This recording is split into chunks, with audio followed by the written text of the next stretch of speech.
Assalamualaikum warahmatullahi wabarakatuh. Saya Prasen Marinagi Bestari dari Universitas Ahmad Dahlan akan menyampaikan materi tentang kearifan budaya lokal sebagai identitas nasional. Kearifan lokal dapat didefinisikan sebagai suatu kekayaan budaya lokal yang mengandung kebijakan hidup atau way of life yang mengakomodasi kebijakan atau wisdom dan kearifan hidup. Di Indonesia yang kita kenal sebagai Nusantara, kearifan lokal itu tidak hanya berlaku secara lokal pada budaya atau etnik tertentu, tapi dapat dikatakan bersifat lintas budaya atau lintas etnik sehingga membentuk nilai budaya yang bersifat nasional.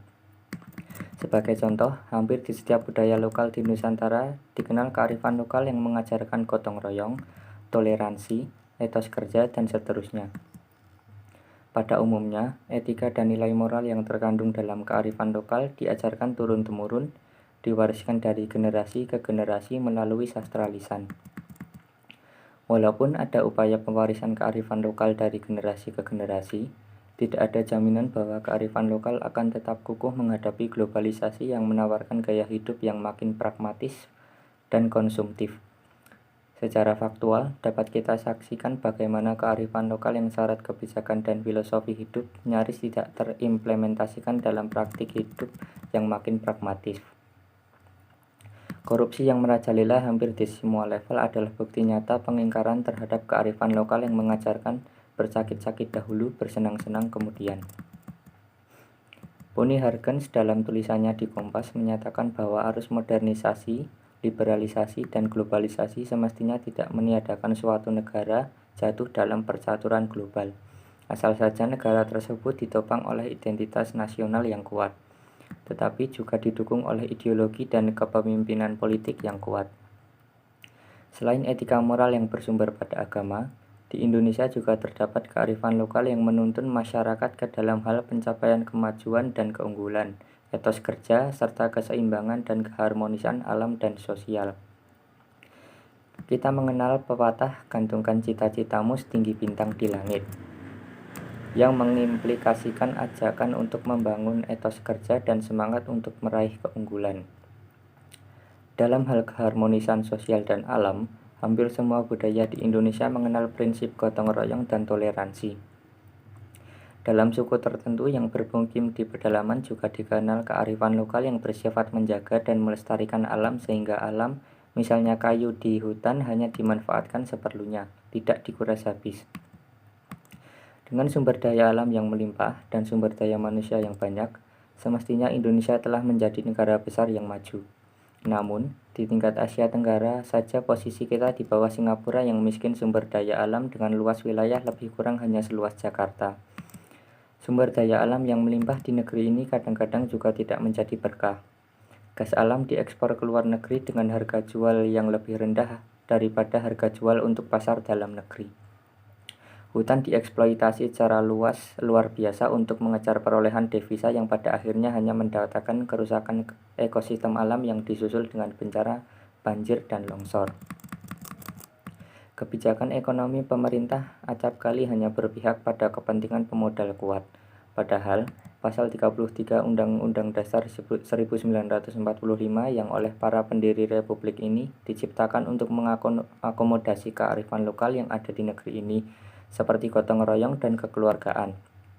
Dengan tegas mengamanatkan bahwa perekonomian nasional disusun berdasarkan asas kekeluargaan dan sumber daya alam yang dikuasai negara untuk kemakmuran rakyat.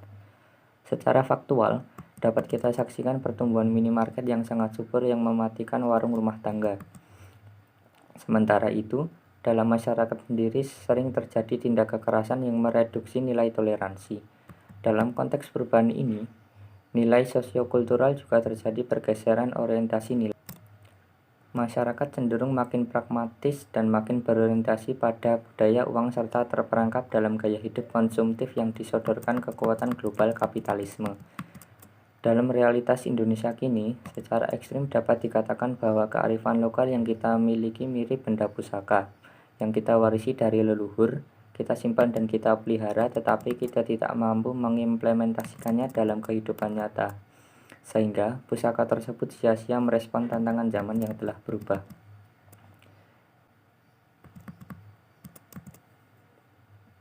Dalam tulisannya, Rattar Pancadhana mencemaskan perilaku para elit negeri ini yang antara sadar dan tidak sadar telah menjadi agen kepentingan dan keserakahan ekonomi dan politik maju.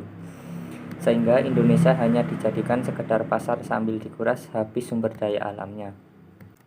Sementara itu, Wasisto Rahardjojati mengemukakan bahwa pembangunan di Indonesia yang terpaku pada pertumbuhan ekonomi semata telah mengabaikan kearifan lokal dan menimbulkan potensi konflik vertikal dan horizontal di kemudian hari. Karena berorientasi pada pertumbuhan ekonomi, secara tidak langsung pemerintah juga telah menjejalkan budaya uang, sehingga cenderung mengurangi dan meniadakan kearifan dan budaya lokal. Kearifan lokal dapat dipandang sebagai identitas bangsa, terlebih dalam konteks Indonesia yang memungkinkan kearifan lokal bertransformasi secara lintas budaya yang pada akhirnya melahirkan nilai budaya nasional. Di Indonesia, kearifan lokal adalah filosofi dan pandangan hidup yang mewujud dalam berbagai bidang kehidupan. Sekadar contoh, kearifan lokal yang bertumbuh pada keselarasan alam telah menghasilkan pendopo dalam arsitektur Jawa. Pendopo dengan konsep ruang terbuka menjamin ventilasi dan sirkulasi udara yang lancar tanpa perlu penyejuk udara. Pendopo adalah salah satu contoh bagaimana kearifan lokal warisan masa lampau telah memberikan kepada kita konsep arsitektur yang lega, nyaman, dan hemat energi. Sekarang ini, kita mempersoalkan krisis energi dan menyerukan hemat energi. Namun, gedung dan rumah dibangun dengan konsep bangunan tertutup sehingga memerlukan penyejuk udara yang boros energi. Kearifan lokal dalam wujud gotong royong juga kita kenal di warung rakyat. Di warung tersebut dipraktikkan penggiliran pengelolaan warung sebagai implementasi nilai gotong royong dalam tata sosial dan ekonomi, memberi peluang kerja dan peluang mencari nafkah bagi kerabat dan warga sekampung. Itu adalah salah satu kearifan lokal warisan masa lampau yang masih diberlakukan oleh sebagian masyarakat Indonesia. Sekian dari saya, kurang lebihnya mohon maaf. Wassalamualaikum warahmatullahi wabarakatuh.